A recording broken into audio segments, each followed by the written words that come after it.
ഇനിയും ഒരു നിയോഗത്തോടെ പങ്കെടുക്കാത്തവരൊക്കെ ഈ നിയോഗത്തോടെ പങ്കെടുക്കുക. രാവിലെ ആയിരിക്കാം, ഉച്ചയ്ക്കായിരിക്കാം, വൈകുന്നേരമായിരിക്കാം നിങ്ങൾ ഈ പ്രാർത്ഥന ശ്രദ്ധിക്കുന്നത്, ഈ വചനം ശ്രദ്ധിക്കുന്നത്. പക്ഷെ ഇത് നിസ്സാരമായി കാണരുത്. ഓരോ ക്ലാസ്സിലും ദൈവം നമ്മളോട് സംസാരിക്കുന്ന കാര്യങ്ങളാണ് ദൈവവചനത്തിലൂടെ നിങ്ങൾ കേൾക്കുന്നത്. ദൈവം ഇന്ന് സംസാരിക്കുന്നത് ദൈവവചനത്തിലൂടെയാണ്. അതിന് തർക്കമില്ല. ദൈവത്തിൻ്റെ സ്വരമാണ് വചനത്തിലൂടെ നിങ്ങൾ കേൾക്കാൻ പോകുന്നത്. അതായത് 2 വാക്കുകൾ നിങ്ങൾ ശ്രദ്ധിച്ചിട്ടുണ്ടോ? ഒന്ന് സ്റ്റോപ്പ് എന്നാണ്, 2 സ്റ്റെപ്പ് എന്നാണ്. എന്താണ് ആ 2ൻ്റെ വാക്കിൻ്റെ അർത്ഥം അറിയാവോ? സ്റ്റോപ്പ് എന്ന് പറഞ്ഞാൽ നിർത്തവിടെ. സ്റ്റെപ്പ് എന്ന് പറഞ്ഞാൽ ആ കയറി പോവുക, സ്റ്റെപ്പ് ബൈ സ്റ്റെപ്പ് എന്ന് പറയില്ലേ. നമ്മൾ ദൈവത്തിൻ്റെ, ഒരാൾ എന്നോട് പറഞ്ഞൊരു അനുഭവമാണ്.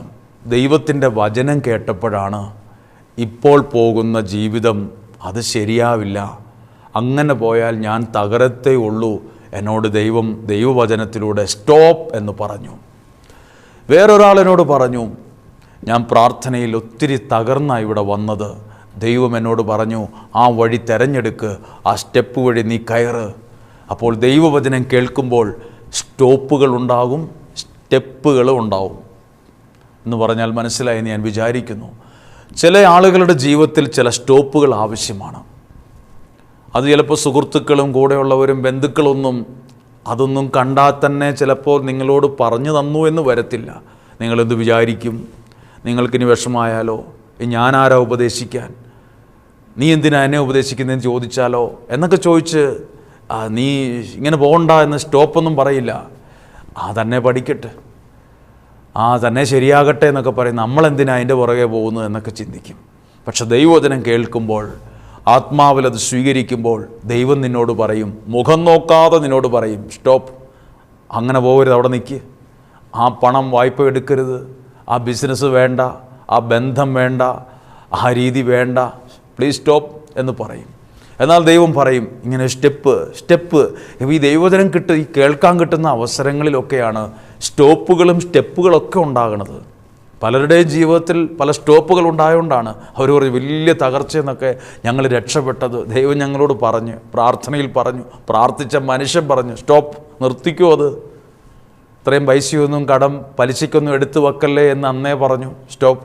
ചിലരത് കേൾക്കാതെ എടുത്തു ചാടി ഇപ്പം നിലയില്ലാ കയത്തിൽ കൈയും കാലും ഇടിച്ച് കരയുന്നു, ബഹളം വയ്ക്കുന്നു. ദൈവം അതിനു മുമ്പേ കാണിച്ചതാ സ്റ്റോപ്പെന്ന്. അന്ന് അതിനെ മൈൻഡ് ചെയ്തില്ല.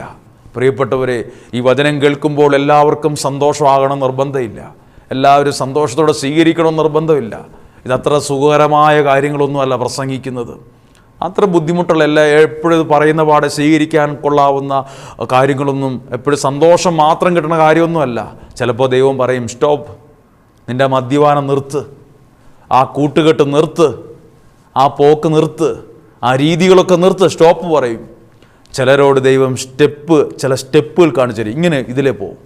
അങ്ങനെയൊക്കെ ദൈവം സ്റ്റോപ്പുകളും സ്റ്റെപ്പുകളൊക്കെ ജീവിതത്തിൽ കാണിച്ചു തരുന്ന സമയമാണ് ദൈവത്തിൻ്റെ വചനം ഇങ്ങനെ പ്രാർത്ഥനയോടെ കേൾക്കുമ്പോൾ സംഭവിക്കുന്നത്.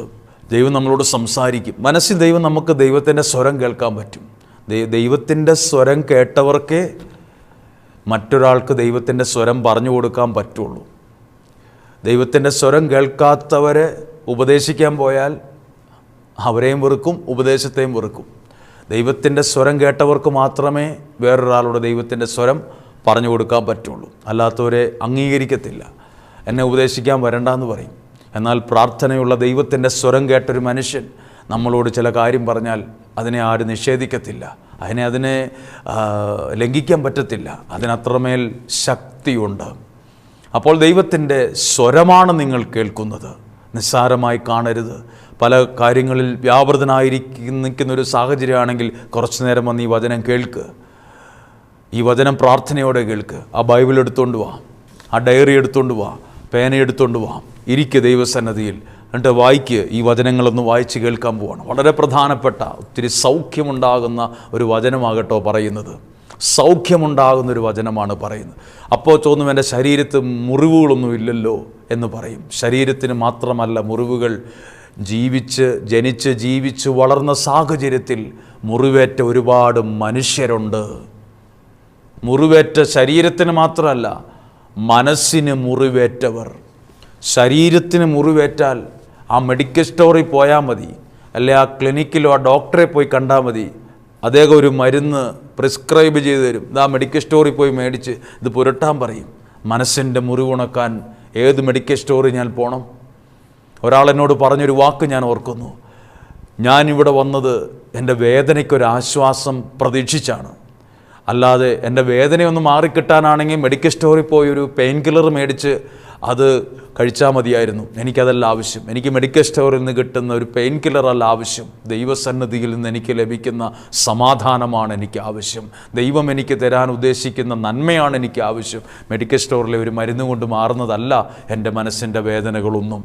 പ്രിയപ്പെട്ടവർ, ഇന്ന് കേൾക്കുന്ന വചനത്തിന് ഒരു പ്രാധാന്യമുണ്ട്, ഗൗരവമുണ്ട്. ആ വാക്യം മർക്കോസിൻ്റെ സുവിശേഷം 12-ാം അധ്യായം 10-ാമത്തെ വാക്യമാണ്. ഇത് ബൈബിൾ എടുത്ത് തുറന്നു വെക്കണം. അല്ലെ നിങ്ങളുടെ മൊബൈൽ ഫോണിൽ ബൈബിൾ ഉണ്ടെങ്കിൽ അത് തുറന്ന് ആ വാക്യം ഒന്ന് എടുത്തേ. മർക്കോസിൻ്റെ സുവിശേഷം 12-ാം അധ്യായം 10-ാമത്തെ വാക്യം. ശരിക്കും പഠിക്കേണ്ട ഒരു വാക്കാണ്. ഒരു പ്രത്യേക നല്ലൊരു വാക്ക്. ഒത്തിരി പേരുടെ ജീവിതത്തെ പടുത്തുയർത്തിയൊരു വാക്ക്. 12-ാം അധ്യായം 10-ാമത്തെ വാക്യം ഞാൻ വായിക്കുകയാണ്, ശ്രദ്ധിക്കുക. ഈ വിശുദ്ധ ലിഖിതം നിങ്ങൾ വായിച്ചിട്ടില്ലേ? ഇത് വായിച്ചിട്ടില്ലേ എന്നിട്ട് എഴുതിയിരിക്കുകയാണ്, പണിക്കാർ ഉപേക്ഷിച്ച് കളഞ്ഞ കല്ല് തന്നെ മൂലക്കല്ലായി തീർന്നിരിക്കുന്നു. എന്താ വാക്ക്? പണിക്കാർ ഉപേക്ഷിച്ച് കളഞ്ഞ കല്ല് മൂലക്കല്ലായി തീർന്നിരിക്കുന്നു. ഇതെങ്ങനെയായി എന്ന് എഴുതിയിട്ടുണ്ട് 11-ാമത്തെ വാക്യത്തിൽ. ഇത് കർത്താവിൻ്റെ പ്രവൃത്തിയാണ്. അതാണ് പ്രധാനപ്പെട്ടത്. എല്ലാവരും ഉപേക്ഷിച്ച് കളഞ്ഞ കല്ലിപ്പോൾ സെൻട്രലെത്തി. അത് മനുഷ്യൻ്റെ ആ ഒരു പ്രത്യേക ഗുണം കൊണ്ടൊന്നുമല്ല, ശരീരത്തിൻ്റെ ആരോഗ്യം കണ്ടിട്ടല്ല മൂലക്കല്ലായത്, അല്ല നിൻ്റെ സർട്ടിഫിക്കറ്റും പഠിത്തവും കണ്ടിട്ടല്ല മൂലക്കല്ലായത്, അല്ലാതെ പണം കൈകാര്യം ചെയ്യാനുള്ള തന്ത്രവും കുതന്ത്രവും കണ്ടിട്ടല്ല നീ മൂലക്കല്ലായത്. അത് കർത്താവിൻ്റെ പ്രവൃത്തി കൊണ്ടാണ്. അടുത്ത വാക്യം, നമ്മുടെ ദൃഷ്ടിയിൽ ഇത് അത്ഭുതകരമായിരിക്കുന്നു. ദൈവത്തിൻ്റെ പ്രവൃത്തി എപ്പോഴും മനുഷ്യൻ്റെ ദൃഷ്ടിയിൽ അത്ഭുതമാണ്. ഇതെങ്ങനെ സംഭവിച്ചു? ഇതാർക്കും വേണ്ടാത്തതായിരുന്നല്ലോ, ഇത് വക്ക് പൊട്ടിയതായിരുന്നല്ലോ, ഇതിങ്ങനെയായിരുന്നല്ലോ ഇതിൻ്റെ കളറ്, ഇതെങ്ങനെ ഇത് അവിടെ എത്തി? ഇതാണ് ദൈവത്തിൻ്റെ പ്രവൃത്തി. ഇങ്ങനെ ഒരു പ്രവൃത്തി ദൈവത്തിനുണ്ട്. അത് നിങ്ങളോട് പറയുക. ഇതാരെക്കുറിച്ചാണ് എഴുതിയിട്ടുള്ളത്? ഇതാരെക്കുറിച്ചാണ്? പ്രവാചകനെക്കുറിച്ചാണോ എഴുതിയത്? അല്ലെങ്കിൽ അപ്പസ്തോലന്മാരെക്കുറിച്ചാണോ എഴുതിയത്? അതോ യേശുവിനെക്കുറിച്ചാണോ എഴുതിയത്? ഇത് യേശുവിനെക്കുറിച്ച് എഴുതിയിരിക്കുന്ന ഒരു വാക്കാണ്. യേശുവിനെക്കുറിച്ച് എഴുതിയിരിക്കുകയാണ്. വിശുദ്ധ ലിഖിതത്തിൽ നിങ്ങൾ വായിച്ചിട്ടില്ലേ, പണിക്കാർ ഉപേക്ഷിച്ച് കളഞ്ഞ കല്ല് ഇപ്പോൾ ഇതാ മൂലക്കല്ലായി തീർന്നിരിക്കുന്നു. സഭയുടെ മൂലക്കല്ല്, നമ്മുടെ കുടുംബത്തിൻ്റെ മൂലക്കല്ല്, നമ്മുടെ വിശ്വാസത്തിൻ്റെ മൂലക്കല്ലാണ് യേശു ക്രിസ്തു. ഇതെങ്ങനെയാണ് മൂലക്കല്ലായത്? ഇതിനെ ആർക്കും വേണ്ടാതെ കളഞ്ഞതാണല്ലോ. ഇത് ശരിക്കും ബൈബിൾ പരിശോധിക്കുമ്പോൾ മനസ്സിലാകും, ഈ കല്ലിനെ ആർക്കും വേണ്ടായിരുന്നു. ആർക്കും വേണ്ടാത്തൊരു കല്ലായിരുന്നു യേശു ക്രിസ്തു എന്ന കല്ല്. അത് ഉദാഹരണ സഹിതം ബൈബിളിലൂടെ അത് നിങ്ങളോട് പറയുവാൻ ആഗ്രഹിക്കുന്നു. വിശുദ്ധ ഗ്രന്ഥം എടുക്കുക. വിശുദ്ധ ഗ്രന്ഥം വിശുദ്ധ ലൂക്കായുടെ സുവിശേഷം 2-ാം അധ്യായം യേശുവിൻ്റെ ജനനത്തെക്കുറിച്ചാണ്. യേശുവിൻ്റെ ജനനമാണ്. ആ ജനനത്തിൻ്റെ സമയത്ത് എഴുതിയിരിക്കുന്ന വാക്കാണ് എഴുതിയിരിക്കുന്നത്. 5-ാമത്തെ വാക്യം ഞാൻ വായിക്കുകയാണ്, നിങ്ങൾ ശ്രദ്ധിക്കുക. ഏത് വചനത്തിൻ്റെ ബാക്ക്ഗ്രൗണ്ടിൽ നിന്നുകൊണ്ട് വേണം ഇത് കേൾക്കണം, ഓർക്കണം. ആർക്കും വേണ്ടാത്ത പണിക്കാർ ഉപേക്ഷിച്ച് കളഞ്ഞ കല്ല്, അത് യേശു ക്രിസ്തുവാണ്. ആ കല്ല് എങ്ങനെയാണ് മൂലക്കല്ലായി മാറിയത്? ദൈവത്തിൻ്റെ പ്രവൃത്തിയാണ്. അത് മനസ്സിലാക്കി തരികയാണ്.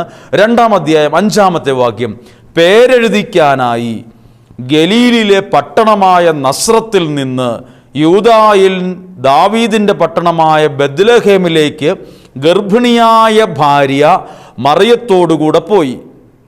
അവിടെ ആയിരിക്കുമ്പോൾ അവൾക്ക് പ്രസവ സമയം അടുത്തു. അവൾ തൻ്റെ കടിഞ്ഞൂൽ പുത്രനെ പ്രസവിച്ചു. അവനെ പിള്ളക്കച്ച കൊണ്ട് പൊതിഞ്ഞ് പുൽത്തൊട്ടിയിൽ കിടത്തി. കാരണം സത്രത്തിൽ അവർക്ക് സ്ഥലം ലഭിച്ചില്ല. അതാണ് എൻ്റെ പ്രസക്തി. ജനിച്ച് വീണ സമയത്ത് കിട്ടിയ അനുഭവം എന്നറിയാമോ? തള്ളപ്പെടുന്ന അനുഭവം കിട്ടിയത്.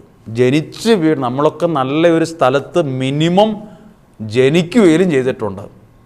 നമ്മൾ നല്ലൊരു ഹോസ്പിറ്റലിലോ നല്ലൊരു അന്തരീക്ഷത്തിലോ ജനിച്ചിട്ടുണ്ട്. യേശു ജനിച്ച സമയം തൊട്ട് തന്നെ കിട്ടിയത് ഇവിടെ വേണ്ട, ഇവിടെ വേണ്ട, എല്ലാവരും തള്ളിക്കളയാണ്. ആർക്കും വേണ്ടാതെ തള്ളിക്കളഞ്ഞ ആദ്യ അനുഭവമാണ് ജനിച്ചപ്പോഴേ കിട്ടിയ അനുഭവം. നമ്മളൊക്കെ സ്കൂളിൽ ചേർത്തേ പിന്നെയും നമ്മളൊക്കെ പ്രായവും ബുദ്ധിയും ബോധമൊക്കെ വന്നേ പിന്നെയല്ലേ പലരും തള്ളിക്കളയുന്ന അനുഭവം കൊണ്ട് വേദനിച്ചത്. യേശു ക്രിസ്തു ഈ ലോകത്തിലേക്ക് വന്നപ്പോൾ തന്നെ പല സത്രത്തിൻ്റെയും വാതിക്കൽ ജോസഫും മറിയവും ചെന്ന്, നിങ്ങൾ ആ ഒരു സാഹചര്യം ഒന്ന് മനസ്സിൽ കണ്ടു നോക്കിക്കേ. പൂർണ്ണ ഗർഭിണിയായിരിക്കുന്ന മറിയം ഭർത്താവായ ജോസഫും കൂടെ എല്ലാ സത്രത്തിൻ്റെയും വാതിലിൽ പോയി ഇങ്ങനെ മുട്ടുവാണ്. ഒരു സാഹചര്യം തരാമോ എന്ന്. അപ്പോൾ സത്രം എന്ന് പറഞ്ഞാൽ എന്നറിയാം, ഏത് കള്ളുകൂടിയന്മാർക്കും കയറി കിടക്കാം. സത്രം ആരുടെ സ്വന്തമല്ല, അതിങ്ങനെ വഴിനീളെ ഉണ്ടാക്കിയിട്ട് ആർക്കും വേണം അവിടെ കിടക്കാം.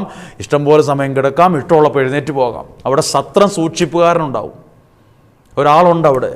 പക്ഷെ ആ ആൾ പറയുകയാണ് ഇവിടെ പറ്റത്തില്ല, ആ വാതിലങ്ങ് അടയ്ക്കുക, ഇവിടെ പറ്റത്തില്ല. ഏത് മദ്യപാനിക്കും ഏത് പാപിക്കും അവിടെ അവസരമുണ്ട് സത്രത്തിൽ, ആരും ചോദിക്കാനില്ല. പക്ഷേ ഇവർക്ക് രണ്ടുപേർക്കും വാതിൽ അടച്ചു.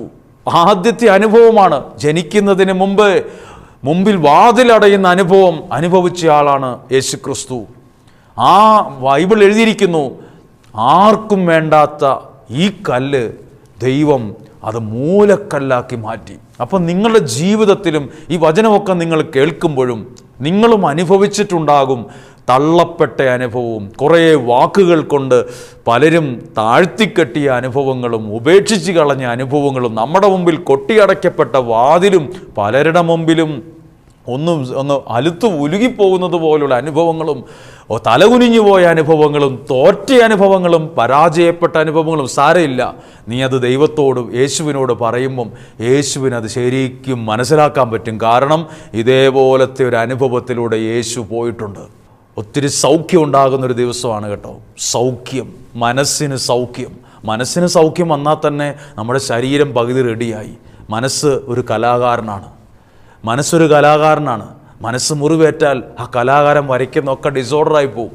മനസ്സിൻ്റെ ആരോഗ്യം പ്രധാനപ്പെട്ടതാണ്, മനസ്സിൻ്റെ സൗഖ്യവും പ്രധാനപ്പെട്ടതാണ്. അപ്പോൾ ആ വാതിലാണ് അത് എഴുതിയിരിക്കുക, അവർക്ക് സത്രത്തിൽ സ്ഥലം ലഭിച്ചില്ല.